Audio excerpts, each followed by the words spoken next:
Ambassador Philip Edro, EAGC Uganda, Dr. Bernard Otim, Chairman, East African Grain Council, Mr. Mark Van, I will leave it at that. I've been practicing all morning, but I don't think I got the name. Ms. Lisa Phillips, Head of DFID, Mr. Gerald Masila, Executive Director, EAGC, all protocols, ladies and gentlemen, all protocols observed. It is with great pleasure that I join you today during this auspicious occasion as you launch the G-Soko Grain Trade Platform. I'm aware that EAGC, a regional membership organization, has been working with grain stakeholders in the region to structure grain trade. My ministry has also been working with EAGC and other private organizations through a private-public partnership on various development agenda as part of the ministry's mandate. Ladies and gentlemen, we are aware of the many strategies that have been pursued in an attempt to increase productivity, improve market access, structure trade, and enhance food security in the region. However, despite the numerous strategies, we are repeatedly faced with food shortages, which not only affect the health of citizens, but also threaten the growth of the economy. Ladies and gentlemen, this is an opportune time to look at the issues within the grain industry and the agriculture sector in general. We have seen consumers agitate for lower food prices arising from high cost of food, while on the other hand, we have farmers agitating for high purchase prices for their produce.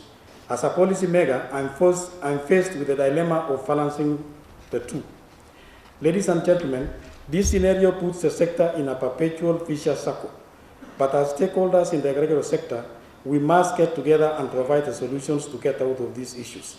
I believe this is one of the reasons we are gathered here today as we launch a virtual electronic platform where the producers, buyers, sellers, and sellers can engage in an open system. I also note that the G-Soko platform will also provide real-time and actual transaction prices, which in turn will add value to the information that is available to the grain stakeholders to make informed decisions. Ladies and gentlemen, I know the various challenges the sector is facing, including high input costs, price unpredictability, inadequate grain production, high post-harvest losses, poor storage infrastructure, lack of market information, and unpredictable trade environment. However, I am hopeful that EAGC and its partners found it fit to provide a solution to these sector challenges through such initiatives such as the integrated system, G-Soko. Ladies and gentlemen, as the grain stakeholders in the region, my ministry, as the grain stakeholder in the region, my ministry looks up to you all to take a lead in providing solutions in line with the national and regional development objectives towards the regional trade integration agenda. To achieve such objectives, we must work together and invest in production, processing, and marketing functions. Ladies and gentlemen, the government of Kenya, through the Agricultural Sector Development Strategy 2010-2020, has poverty reduction, improved food security, increased income top in the agenda. As the grain sector actors, I urge you all to work with the government to significantly contribute towards the achievement of these targets. My ministry recognizes efforts by the EAGC in developing G-Soko. We note that this is an all-inclusive system that brings all the grain stakeholders together, including farmers, traders, processors, financial institutions, input suppliers, through a coordinated system. I'm delighted that the farmers are integrated through the village and community aggregation centers and are able to carry out collective marketing. Ladies and gentlemen, further, the ministry is committed to supporting such initiatives as they provide part of the solution to the challenges alluded to earlier. I am happy to learn that the financial institutions are fully supported this initiative through warehouse receipt system, where farmers are able to get financial access while using grain as collateral. This is a big step towards structuring the grain market. Ladies and gentlemen, my ministry recently launched the Kenya Cereal Enhancement Program, supported by the International Fund for Agricultural Development and targeting the smallholders. The project supports production of maize, sorghum, millet, and pulses in 8 counties, namely Embu, Tharaka Nithi, Kitui, Bungoma, Kakamega, Nakuru, Nandi, and Trans Nzoia. We hope to partner with EAGC so that harvest may find market outlet through the G-Soko system. With devolution, the agricultural production has been devolved to the county level. I hope EAGC would work with the counties and bring them on board. Ladies and gentlemen, we recognize that EAGC provides regional marketing information through the Regional Market Information System website. We will continue to collaborate in data and information collection in the country. As government, we also welcome EAGC's efforts in structuring the grain market, and also appreciate that from time to time we will have consultative dialogue on issues pertaining to our policies and strategies in an effort to create an enabling environment for the stakeholders in the grain sector. The government is committed to work with the private sector bodies such as EAGC to arrive at mutual agreements on issues affecting the grain sector. Ladies and gentlemen, as I conclude, I believe this is the right direction towards improving marketing in the grain sector, and pledge my ministry's commitment to continuously work and support the private sector in the grain subsector to realize their business objectives. I thank DFID and other partners for the support they have given to develop this system. I also commend EAGC for developing the end-to-end integrated solutions which structures the entire grain value chain. Thank you, and God bless you. Thank you very much, Mr. Ngetich.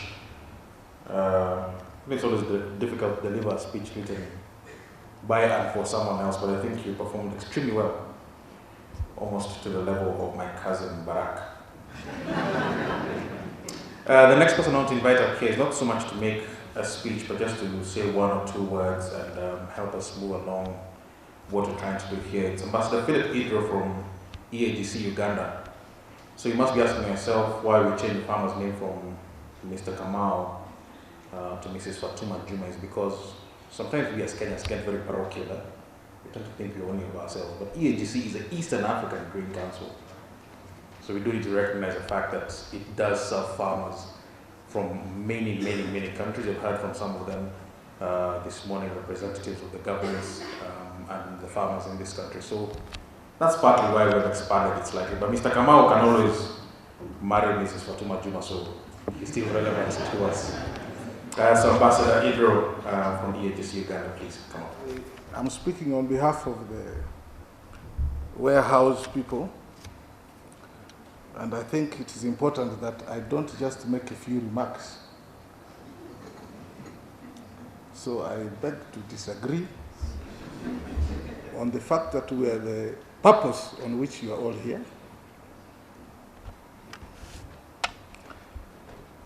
I also want to use the occasion to let you know why it's an Eastern African Grain Council, not a Kenyan or Ugandan, no Tanzanian. And I'm saying that because I want to share with you the volume or the magnitude of the business. By 1962 and 1963, Africa exported over 2 million tons of food and fiber. Last year, Africa imported $45 billion of food, of which about $35 to $38 billion was grains. That is just a wake-up call to show you the magnitude of the problem. Now, $45 billion of food imported, if you divide that by $100,000 for a factory, you are talking of about 45,000 factories, which we miss every year because we have to import the food. That is the size of the problem. So it is not a mean one. It's not a small one. It is a very big task. And worse than that is the fact of the statistics we have which indicate that we are making it worse because of our attitudes, let alone the practices. I did some statistics and I found out that in Uganda, which is an agricultural country, quote, we have 800,000 cars against 5,000 tractors. In Kenya, you have about 2 million cars against 60,000 tractors. Are we a car country or an agricultural country? And you have 10 million telephones in Uganda. I don't know how many you have in Kenya, against less than 100,000 ox plows. Now, what does that mean? On that note, I want to ask my colleagues in agriculture, those with warehouses, to stand up. And I tell all my colleagues here that I'm speaking on behalf of all of them. Can you please stand up, those of you from Uganda, Tanzania, Kenya, who have warehouses and to whom you have been tasked this?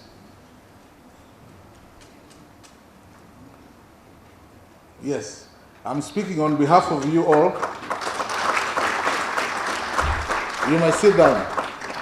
But you can also see that by ratio, we are much fewer than the rest, which is a typical example of the way we do the business of agriculture. To a point that I even know how many cars we have in the Ministry of Agriculture in Uganda and how many tractors the Ministry of Agriculture has.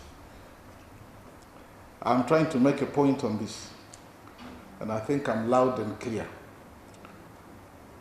The whole project, of course, is one of the most difficult tasks Africa has. The problem of food.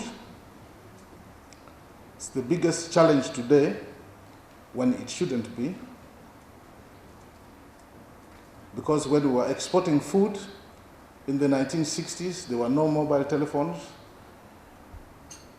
There were not many cars, but we were exporting. So what went wrong? That is the question. And where did it go wrong? And so when somebody asks, is it system convertible in Swahili, I liked him for that. I thought that was good because we have 56 languages in Uganda. And if we have to make these things grow, we have to make a consideration of that. So we have a big challenge, those of us who are on the ground. What we don't like most is when we are working hard and then somebody in government comes and does what you call a disconnect. We were very angry in Uganda when VAT was levied on agriculture, and just like you had a problem here with sorghum, because there was a disconnect with the ministries for tax purposes against production. This hurts us, and yet we are talking about increased production. How do you come and levy a tax on a commodity without understanding the global or the whole system? We're all entitled. In fact, in Uganda, I'm a member of the Presidential Investors Roundtable. And we put the government officials to task. I remember, I think in the last meeting, we asked the Ministry of Agriculture Research Department, why did you keep on growing on, making farmers grow, mango, which is not demanded by the industries? Why do you use public money in that case? He couldn't answer. And the president told him, well, the people are right. The industries want mangoes that industries can use, because we are buying Splash, the mango pulp from India and Brazil. And yet we can grow the mangoes there. So when a tax was levied and then the breweries could not take sorghum in Uganda, we got very, very angry, because the tax was a complete disconnect. They seem to think breweries runs on its own. That is what you call a wrong nomenclature, because agriculture feeds the breweries to make the money, either barley or maize or sorghum. And then government can tax the ones who want to drink. This is quite in order. We don't have a problem with that. But when you stop us from generating money and causing unemployment for Juma and his wife, we don't agree with this. So Minister of Agriculture from Kenya was here.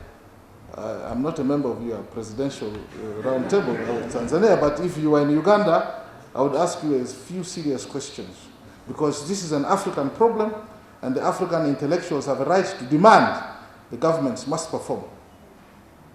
I'm not going to be a member of parliament, don't worry. But all I'm saying here is that we are all partners, and we have certain roles, and there must be no disconnect, and we must all play our roles without question. But it is a lot of energy. These people you see here who have invested a lot of money are leaders in the blind of things which they don't know, but they are very, very grateful to DFID and to the British government for giving the assistance, so that we can start maybe to start selling the extra food which East Africa can grow into the neighboring countries. If we can increasingly grow and store quality food in our warehouses and earn an extra $2 to $3 billion a year for East Africa, I think that will be a most welcome trend. And on that note, we thank the British government and DFID and FoodTrade for helping us, as the people involved, to come on board. I thank you. It's a bit difficult, to have to make a speech in a very important event like this one, which actually involves too many people coming from all and diverse different corners. Because we have business people, we have warehouses holders, we have farmers, we have EAC, we have the government of Kenya, and then all other officials representing their governments, Kenya, Tanzania, Rwanda. I did not hear anything from Burundi. Are there people from Burundi? And we have Uganda. Of course, I think I need to give you another big clap, Ambassador. The way you put it very well, in the right words, real life situations of what our farmers live in our East African community. That's the life, that's the real life situation in our member states. So let me make my speech. I did not prepare any speech. I did not receive any speech from SG. But he said, you know the message. You know what is the message. I participated in one event, I think last month. I was with the EAGC. And at that time I was addressing farmers. And for me, it was very easy to address farmers. We are talking about Kilimo Oye. Are there farmers here? Yes, they are. And it was very easy to connect with them. And now, like I said, it's going to be very difficult to connect with now all those different partners, stakeholders in this particular system. So let me welcome you, Dr. Johnson Irungu. State Ministry, from the State Ministry of Agriculture, Livestock and Fisheries of the government of Kenya, Ms. Lisa Phillips, Head of DFID, Kenya, Marcos Serena, Department for International Development, DFID, Mark Van, I will also do the same as what the previous speakers did. I will stop there. Team Leader FoodTrade, Eastern and Southern Africa. Dr. Bernard, or Tim, the Chairman, Eastern Africa Grain Council, so EAGC. And Mr. Gerald Masila, the host, Executive Director, EAGC.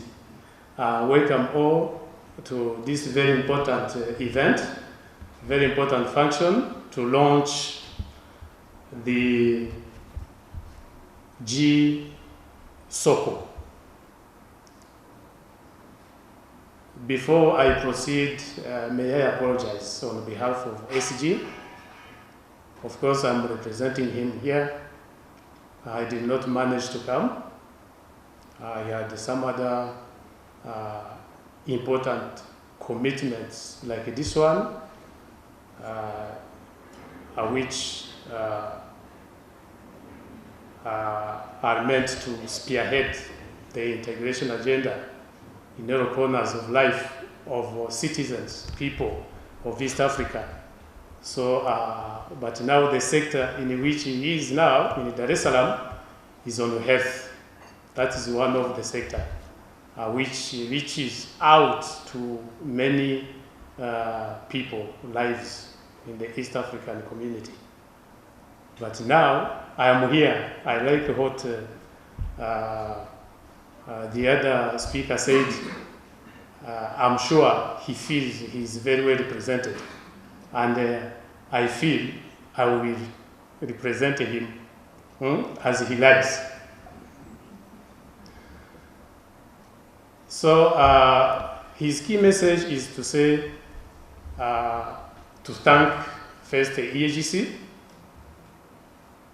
and all other partners, including the farmers first. Then the donor supporting partners, financial supporters, partners, who are DFID, the British government, of course, through DFID, and FoodTrade, East and Southern Africa. I actually like two slogans. There are two slogans. There's one, unlocking trade across the borders to get more food to more people.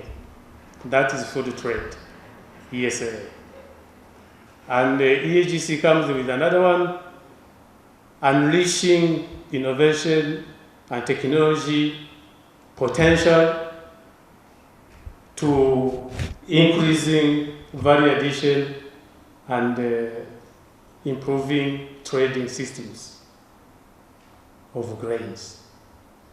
So those two themes, they actually complement each other. They talk to each other. And I'm sure that's what we came to do today. By launching this grain trading portal of EAGC, we are actually trying to walk the talk of what we are saying from those two themes. And thank you, EAGC, for that. Thank you, FoodTrade, and thank you all supporting partners for making this happen. A big clap for them.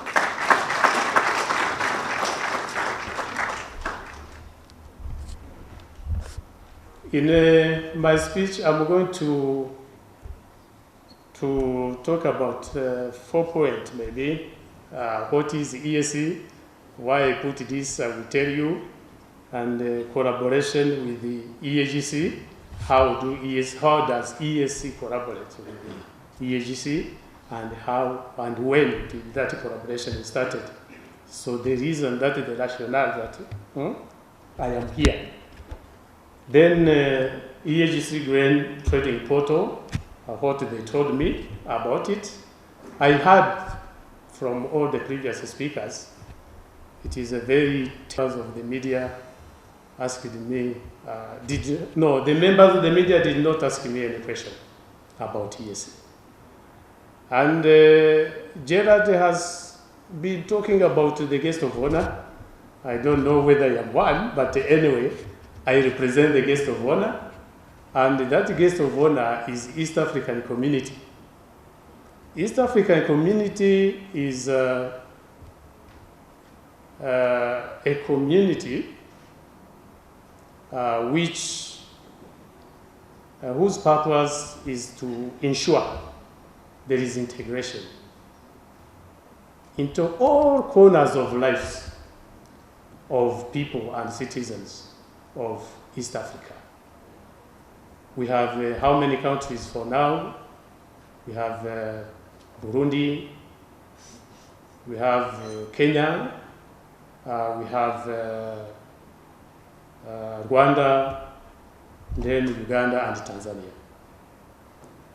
You know very well that Burundi and Rwanda, they just recently joined in 2007. And as EAC, in order for us to spearhead the integration agenda, we always refer to our reference book. And our reference document, our constitution, is the treaty. And the Treaty of EAC was signed in 1999 and ratified in 2000.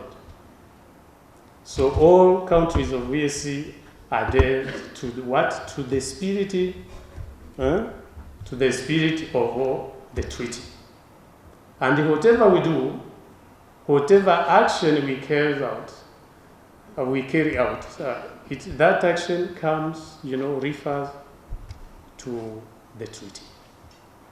And in that treaty, of course, there is some provision which says that EAC should support any initiative that would come to ensure that the life of people and citizens of East African community is improved, which in any initiative that will make sure that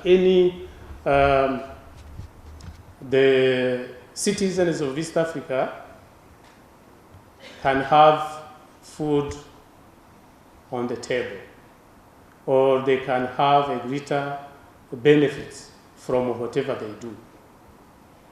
And now, with the EAGC, like we said, we are doing with the farmers. And farmers. Studies that have been carried out in EAC show that between 80 and 90% of the citizens of East Africa, they are farmers. They live on agriculture. That's where they get their income. So any initiative that comes to, to increase income of farmers or to increase value addition of their harvest and the crops, or to increase their benefits, those initiatives are supported by EAC through the treaty. So it's a mandate of EAC to support this kind of initiatives. Another question was, how do you, now I'm going to the collaboration with the EAGC, how do you support this kind of initiative? Because that's what people would ask now. Yes, you said you support initiatives, how do you support it? most of the partners, like EAGC, they do have their own supporting partners who support them both financially and technically. ESC comes in with policies. You know, we deal with the what? Coordination, harmonization. When you spearhead integration, coordination of policies, coordination of actions, you know, all over the community, and the harmonization of policies, and coming up with strategies is one thing that ESC does. And that's what we do together with the EAGC, and that's what ESC does together with other partners, because it's not only EAGC. We do have so many others that we work together. But in particular, specifically with the EAGC, we have done a lot of things.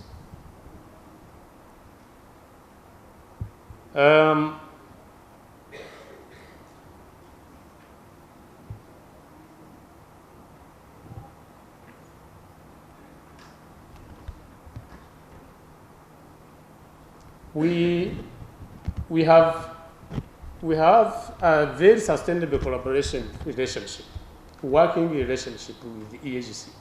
And we came up with like 3 different products that,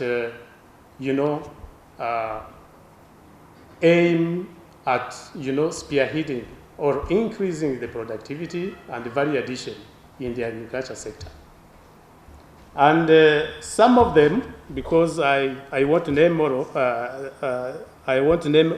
them all. We managed, for example, to harmonize the grain standards, which led to enactment by East African Community in December 2013. The grain standards, so that at least the whole East African Community has got the same quality of grains. And if people look for grains, we can go to, certain warehouses like the one of Ambassador. I want to congratulate EAGC on that one, because they have been the regional, the first, they have been the ones actually to come up with the standards. And this has been the first sector, the grain sector, to come up with those kind of standards. But we are also trying to come up with standards in all other sectors, even livestock, in sanitary and phytosanitary SPS, that's how we call it. So we are trying to define those standards, and we have to make sure that our standards are protected. Actually, that will be the way forward, I think, on this one, to ensure that the property rights of the standards designed by East Africa, together with its all partners, are protected. So we come up with the what? Property rights. That is the way forward. I think this is it's ongoing. It haven't been completed yet. The second thing that we did together with the EAGC is the development of the regional food balance sheet. Ambassador alluded to this, talking about whether our countries are car manufacturers or food producers, because we see more cars, more DVDs and TVs and gadgets than we see more of what? Of food processed from our agriculture crops. Yeah. Now he put it very well, because he deals with it.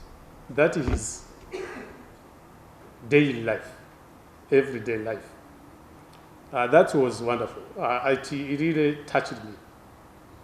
the way he was saying it with emotions, and you could feel, you know, how much he's in touch with the real life of the farmer that we're talking about.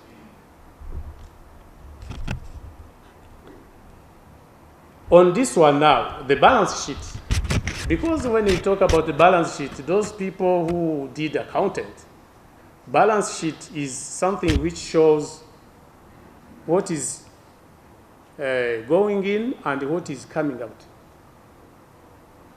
So if we know, for example, how much of grain we import on one side, and we know how much of grains we export on the other side, then the overall community of East Africa will be having a balance sheet, and we will know what is the gap. Then we start now strategizing to say, should we keep importing, or how can we provide for this, to fill in this gap? I'm sure some of the strategies to provide, to ensure that this gap is filled, will come from one of these initiatives, like many other initiatives that we have here and there. So to have this balance sheet, we need information. It requires a lot of information. So, and it requires the involvement of each and everyone. Not only farmers, because farmers now, like now, they will be, you know, sending every commodity to the warehouses. Now the warehouses have to give us information of how much the farmers have given them. And it will be, I'm sure it will be very easy now because it is automated. Yeah, that one you can get it very easily. That's one of the advantages of having an automated system like this one. Business people who do importation of grains. I'm here to appeal, to make an appeal from you people that if we have to get this balance sheet, we need information. And who are the people to give us information? Of course, they are farmers, like I said. There are many stakeholders. The most important are the farmers. Let us start by them. The second is the warehouses now, the certified warehouses that will be using this system. And the third stakeholder is the business people. Business people who are involved in the importation of what? Of agriculture crops. Then we can see how much of grains have been imported from abroad. And we can check how we can, you know, fill that balance. To cover, we have to make sure that if we increase productivity, if we increase the value addition, you know, Ms. Liz talked about that, because this can lead to increasing productivity, to increasing of volume of production of grains. Then we need to have G-Soko, the G-Soko. We have to have the market where to, you know, to take the crops, that extra or excess production. The third one, and which is the last one, I want to go through everything.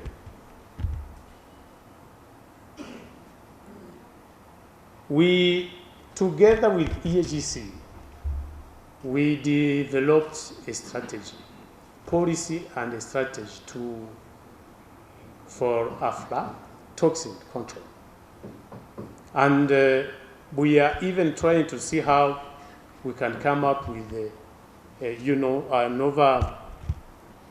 holistic strategy which will help us, you know, deal with all other poisons or diseases that we can you know, think of. And there are many. He talked about weevils. He talked about so many other diseases. But so far now, as of now, we only managed to come up with the strategy on how we can control aflatoxin. On this one also, I think EAGC has done quite well, and they are